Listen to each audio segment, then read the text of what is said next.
So before I go and to sleep for the night, you probably are aware that actually Halloween is officially over, at least on my side.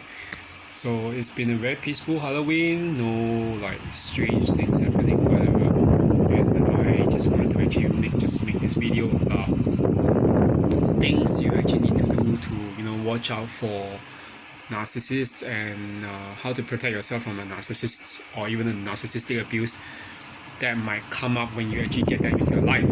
So I think that most of us are concerned that once we get into this relationship that with a narcissist we can't get out, and I think it's it's a very legitimate concern because narcissists are actually extremely manipulative.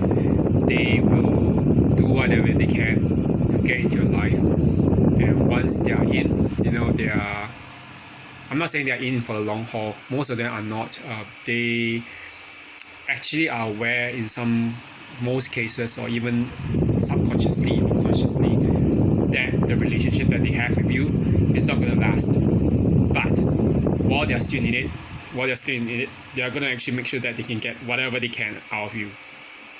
So the main thing that we have to do, especially as neurotypical people, or in some more like obvious cases as empathetic people or empaths, is to actually know when and how not to even get into one relationship with a narcissist.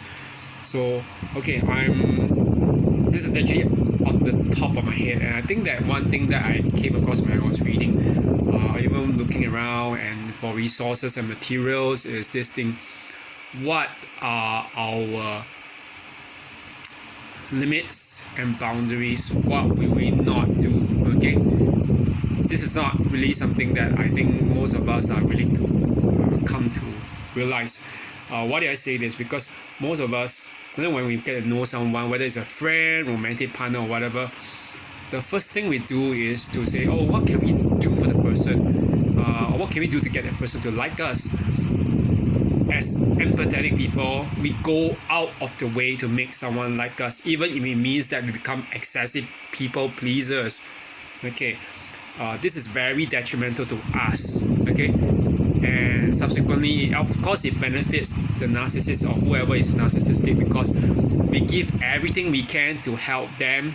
To do what we think is helping them. Okay, but in the end, we help no one. Okay, we become their punching bags, their rubbish dump for abusive words and even sometimes abusive actions. So where do our boundaries lie? Okay, this is a very important question. I think most of us will need to ascertain where we can take it. I think that most of us, there's a very basic bottom line: no verbal abuse, no constant criticism, okay, no control, okay, as to what you can or cannot do, and no telling me what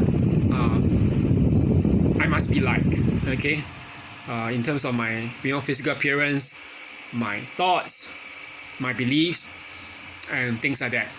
I know that this sounds very, for my own personal, these are what I call deal breakers. My boundaries are also my deal breakers, because if someone actually violates them, even after knowing it, okay, and if they still do it over and over again, that's it.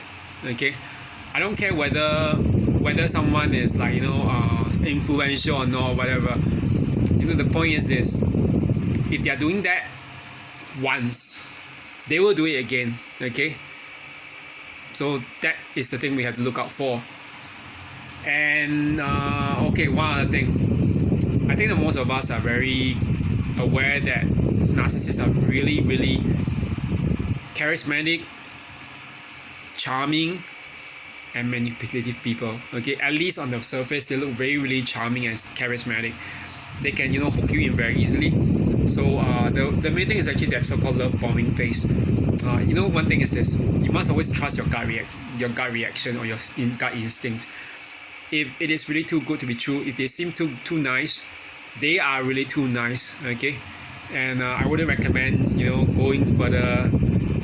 I know that this sounds really skeptical or even cynical, especially cynical, to think that people have ulterior motives, but I'd rather be safe than sorry, and that's the matter of fact. Okay. And respect has to be earned. It's not given just freely. I learned that actually a long time ago, and not just giving free. I mean, not just giving respect freely actually frees me to actually do things that I really felt like doing. Okay, and now that I think about it, I think if I had been more like firmer on my boundaries, where the idea, where the so-called disrespect or where it ends. Okay, when it comes to the way people respond to me, I wouldn't have gotten into all this, like all this problem with the narcissist back like years ago. Okay, so that's it anyway for now. But if you have any ideas or as to how to avoid a narcissist, maybe you can actually post about it on the group chat as well. Not group chat, I mean on the comment section.